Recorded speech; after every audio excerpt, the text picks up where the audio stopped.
बोलो भारत माता के कांग्रेस पार्टी के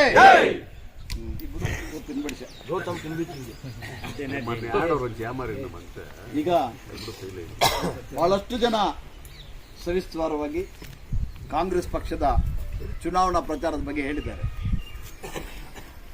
ಕೊನೆಯದಾಗಿ ಬ್ಲಾಕ್ ಕಾಂಗ್ರೆಸ್ ಅಧ್ಯಕ್ಷ ಮಾತಾಡಬೇಕು ಅಂತ ಹೇಳಿದ್ರೆ ಎಲ್ಲ ಮಾತಾಡ್ಬಿಟ್ಟಿದ್ದಾರೆ. ನನ್ನ ಸಬ್ಜೆಕ್ಟ್ ಏನು ಉಳಿಸಿಲ್ಲ ಅಂದ್ರೂ ಡಿಪೆಂಡ್ ಆಯ್ನೇನು ಕೊತ್ತಗೆ ಇದಕ್ಕಲ್ಲ ನಾನು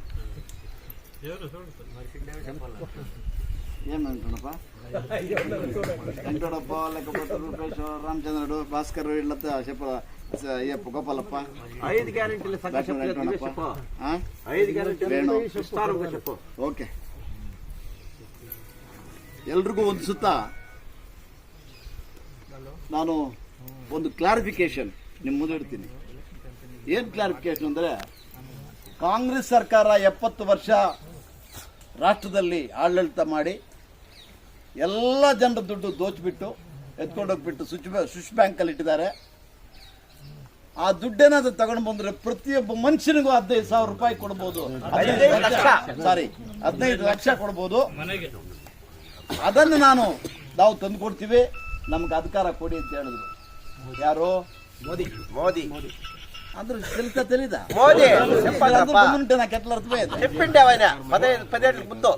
ಯಾರಪ್ಪ ಹೇಳಿದ್ದು 15 ಲಕ್ಷ ಕೊಡ್ತೀವಿ ಅಂತ? ಮೋದಿ. Very good. ಈಗ ಅದೇನಾದ್ರೂ ಯಾರಿಗಾದ್ರೂ ಬಂದಿದ್ಯಾ? ಕೈ ಎತ್ತಿ. ಇಲ್ವಾ? ಅಲ್ಲಲ್ಲ, ದಯವಿಟ್ಟು ನೀವು ಅರ್ಥ ಮಾಡ್ಕೋಬೇಕಾಗಿಷ್ಟೇ. 15 ಲಕ್ಷ ಕೊಡ್ತೀವಿ ಅಂತಂದವರು ತಂದ್ಕೊಳ್ಳಿಲ್ಲ. ಎರಡನೇದು, ಈ ಕಾಂಗ್ರೆಸ್ ಸರ್ಕಾರ ಬಂದು ಪೆಟ್ರೋಲ್ ರೇಟ್ ಜಾಸ್ತಿ ಆಗ್ಬಿಡ್ತು, ಡೀಸೆಲ್ ರೇಟ್ ಜಾಸ್ತಿ ಆಗ್ಬಿಡ್ತು, ಗ್ಯಾಸ್ ಜಾಸ್ತಿ ಆಗ್ಬಿಡ್ತು, ಇವೆಲ್ಲ ಕಮ್ಮಿ ಮಾಡ್ತಿದ್ರು. ಅದ್ಯಾವ್ದಾದ್ರು ಮಾಡಿದಾರಾ? ಜಾಸ್ತಿ ಯಾವುದು ಮಾಡಿಲ್ಲ. ಅದೇ ರೀತಿಯಾಗಿ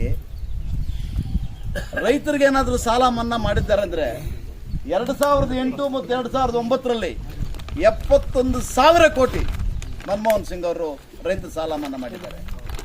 ಅದು ಬಿಟ್ಟು ಯಾರಾದ್ರೂ ಬಿಜೆಪಿ ಮಾಡಿದಾರಾ? ಏನ್ರಪ್ಪ?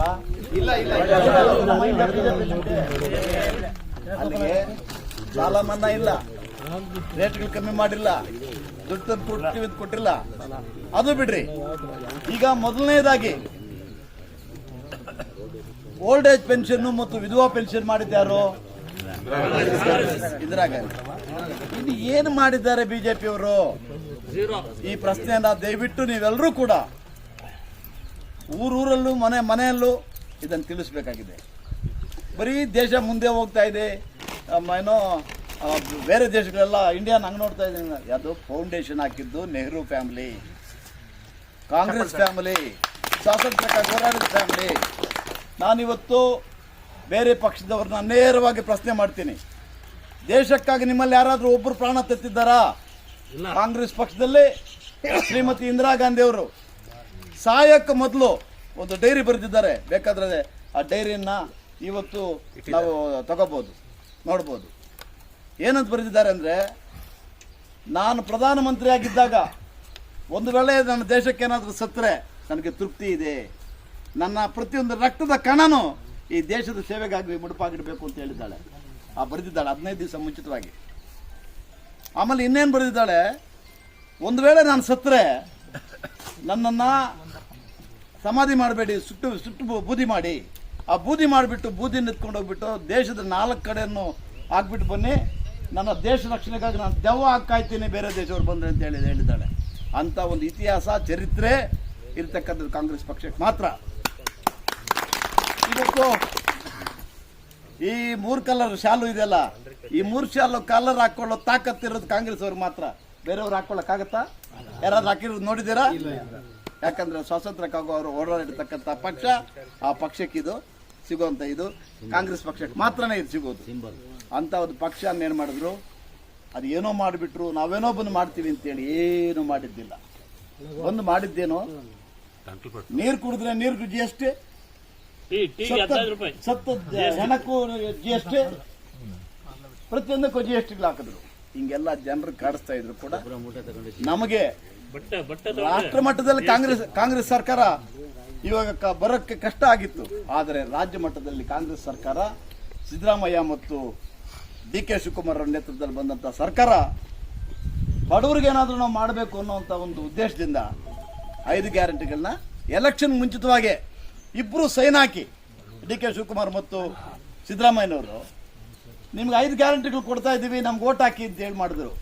ಅದೇ ಪ್ರಕಾರ ಏನು ನುಡಿದಿದ್ವೋ ಅದನ್ನ ನಡ್ಕೊಂಡಿದ್ದೀವಿ.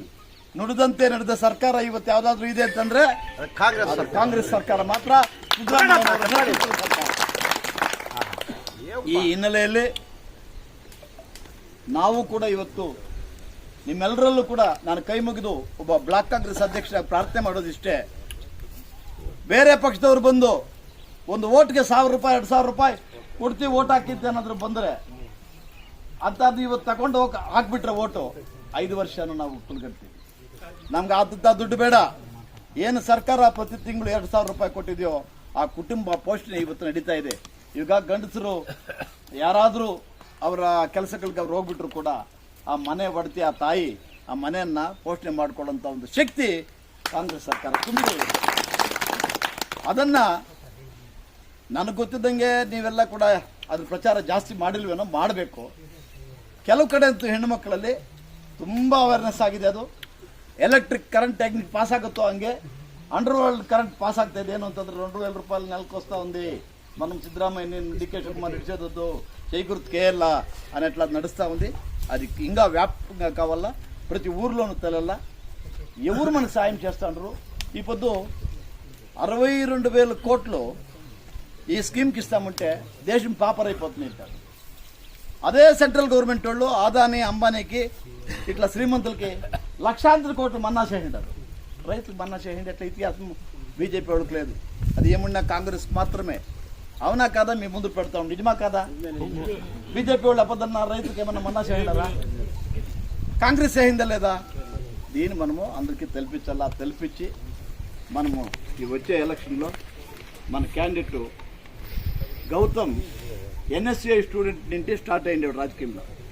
National students of union of India ಅದಿನಿಟಿ ಅಯ್ಯಿ ಅಲ್ಲಿಂದ ಹಿಡಿದು ಯೂತ್ ಕಾಂಗ್ರೆಸ್ ಬಂದು, ಯೂತ್ ಕಾಂಗ್ರೆಸ್ಸಿಂದ ಪೇರೆಂಟಲ್ ಕಾಂಗ್ರೆಸ್ ಬಂದು, ಪೇರೆಂಟ್ ಕಾಂಗ್ರೆಸ್ಸಲ್ಲಿ ಅಧ್ಯಕ್ಷನಾಗಿ ಇವತ್ತು ಕೆಲಸ ಮಾಡ್ತಾ ಇದ್ದ ಅಂಥವ್ನು ಗುರುತಿಸಿ 15 ಸೀಟ್ ಕೇಳಿಲ್ಲ. ಆದರೂ ಕಾಂಗ್ರೆಸ್ ಪಕ್ಷ ಇಂಥ ನಿಷ್ಠಾವಂತರು ಕೆಲಸ ಮಾಡಿರೋರಿಗೆ ತೆಗೆದುಕೊಂಡು ಕೊಟ್ಟಿದ್ದಾರೆ. ಇವತ್ತು ಎಲ್ಲ ಸರ್ವಸಮ್ಮತದ ಅಭ್ಯರ್ಥಿ ಆಗಿದ್ದಾರೆ. ಎಲ್ಲರೂ ಸೇರಿ ಇವತ್ತು ಅದನ್ನು ಗೆಲ್ಲಿಸಬೇಕು ಅಂತ ಪಣ ತೊಟ್ಟಿದ್ದಾರೆ. ಅದರಿಂದ ಉತ್ತಮವಾದಂಥ ಅಭ್ಯರ್ಥಿ. ಅದು ಸೀರಿಯಲ್ ನಂಬರ್ ಬಂದು 1, ಕ್ಯಾರೆಕ್ಟರ್ ನಂಬರ್ ಕೂಡ 1ರಲ್ಲಿದ್ದಾನೆ. ನಾವಂತೂ ಅದು ನೋಡಿದ್ದೀವಿ, ಭಾಳ ಒಳ್ಳೆ ಕ್ಯಾರೆಕ್ಟರ್ ಇರ್ತಕ್ಕಂಥವನು. ಈಗ ಶಿಡ್ಲಘಟ್ಟದಿಂದ ಹಿಡಿದು ಇಲ್ಲಿಂದ ಹಿಡಿದು ಅಲ್ಲಿ KGF ಗಡಿವರೆಗೂ ಹೋದ್ರೆ ಸುಮಾರು ಎಷ್ಟು ವಿಸ್ತಾರ ಇದೆ ಅಂದರೆ ಅಷ್ಟು ದೊಡ್ಡ ವಿಸ್ತಾರ ಇರತಕ್ಕಂಥ ಕ್ಷೇತ್ರ ನಮಗೆ.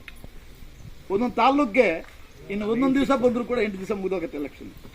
ಅದರಿಂದ ಒಂದು ದಿವಸ ಕಾರ್ಯಕ್ರಮನ ಒಂದು ಅಥವಾ 2 ದಿವಸ ಕಾರ್ಯಕ್ರಮ ಮಾಡೋಣ. ಎಲ್ಲಾದರೂ ಹೋಬಳಿ ಮಟ್ಟಕ್ಕೋ ಅಥವಾ ತಾಲೂಕು ಮಟ್ಟದಲ್ಲೂ ನಿಮ್ಮನ್ನೆಲ್ಲರನ್ನು ಕರೆಸಿ ಅವ್ರು ಮಾತಾಡೋಣ. ಅದಕ್ಕೆ ತಾವೆಲ್ಲರೂ ಕೂಡ ಬರಬೇಕು. ಈಗ ನಾವು ನಮ್ಮ ಉದ್ದೇಶ 2 ಇತ್ತು. ಒಂದು, ನಮ್ಮ ಅಭ್ಯರ್ಥಿಗೆ ವೋಟ್ ಕೇಳೋದು. 2ನೇದು, ನಮ್ಮ ಪರಾಜಿತ ಅಭ್ಯರ್ಥಿ 2023 ಪರಾಜಿತ ಅಭ್ಯರ್ಥಿ ನಮ್ಮ ಬೆನ್ನೆಲುಬಾಗಿ ನಿಂತ್ಕೊಂಡು ಇವತ್ತು ಮೊನ್ನೆ ಸಿದ್ದರಾಮಯ್ಯ ಅವರೆಲ್ಲ ಬರ್ತಾರೆ, ಆ ಕಾರ್ಯಕ್ರಮ ಎಲ್ಲ ಮಾಡಬೇಕು ಅಂತ ನಾನು ನಿಂತ್ಕೊಂಡು ಬೆನ್ನು ಕೊಟ್ಟ. ನಮಗೆಲ್ಲ ಇವತ್ತು ಕಾಂಗ್ರೆಸ್ಗೆ ಪತ್ತೂರು ಮಂಜು ಕೋಲಾರ ಹೋಗ್ಬಿಟ್ಟ ಮೇಲೆ ಇಲ್ಲಿ ಭಾಳ ಕಷ್ಟ ಇತ್ತು. ಅಂಥದ್ದು ಇವತ್ತು ಆದ್ನಾರಾಯಣ ಒಂದು ಪತ್ತೂರು ಮಂಜುನಾಥ್ ಇಲ್ಲದೆ ಇರ್ತಕ್ಕಂಥ ಸ್ಥಾನವನ್ನು ತುಂಬುತ್ತಾ ಇದ್ದಾನೆ. ನಮ್ಮ ಜೊತೆ ಬರ್ತಾ ಇದ್ದಾನೆ. ನಮ್ಮ ಕಷ್ಟ ಕಾರ್ಪಣ್ಯಗಳಿಗೆ ಆಗ್ತಾ ಇದ್ದಾನೆ. ಅದಕ್ಕೆ ಅಷ್ಟನ್ನು ಕೂಡ ನಿಮ್ಗೆಲ್ರಿಗೂ ಪರಿಚಯ ಮಾಡಿಕೊಡ್ಬೇಕು ಅಂತ ಬಂದು. ಯಾಕಂದರೆ ಅದಕ್ಕೆ ಮೊದಲು ಎಲೆಕ್ಷನಲ್ಲಿ ಬಂದು ಕೆಲವನ್ನೆಲ್ಲ ನೋಡೋಕ್ಕಾಗಲಿಲ್ಲ. ಕೊನೆಯ ದಿವಸ ನಮಗೆ ಆತನಿಗೆ ಬಿ ಫಾರ್ಮ್ ಕೊಟ್ಟಿದ್ದು ಪಾಪ. ಕೊನೆಯ ದಿವಸ ಬಿ ಫಾರ್ಮ್ ಕೊಟ್ಟಿದ್ರು ಕೂಡ ಈ ತಾಲೂಕಿನ ಜನತೆ ಎಷ್ಟು ಒಳ್ಳೆಯವರಿದ್ದಾರೆ ಅಂತಂದರೆ ಸುಮಾರು 70,000 ಓಟನ್ನು ಕೊಟ್ಟಿದ್ದಾರಲ್ಲ, ಅವ್ರಿಗೆಲ್ರಿಗೂ ಕೂಡ ಈ ಸಂದರ್ಭದಲ್ಲಿ ನಿಜವಾಗ್ಲೂ ಕೃತಜ್ಞತೆ ಸಲ್ಲಿಸಬೇಕಾಗುತ್ತೆ. 70,000 ಓಟ್ ಕೊಟ್ಟಿರ್ತಕ್ಕಂಥ ಜನತೆಗೆ ಮುಂದಿನ ದಿನಗಳಲ್ಲಿ ನಮ್ಮಲ್ಲಿ ಆಗಿರ್ತಕ್ಕಂಥ ಸಣ್ಣ ಪುಟ್ಟ ತಪ್ಪುಗಳನ್ನೆಲ್ಲ ಸರಿಪಡಿಸ್ಕೊಂಡು ಕಾಂಗ್ರೆಸ್ ಪಕ್ಷ ಗೆಲ್ಲೋಂಗೆ ಮಾಡಿಕೊಂಡು ಏನು ಈ 5 ಗ್ಯಾರಂಟಿಗಳ ಕಾರ್ಯಕ್ರಮ ಇದೆಯೋ ಅದು 5 ವರ್ಷನೂ ಹೋಗಬೇಕು. ಅದೇ ರೀತಿಯಾಗಿ ಮುಂದಕ್ಕೂ ಹಾಗೆ ರೀತಿಯಲ್ಲಿ ನಡಿಬೇಕು.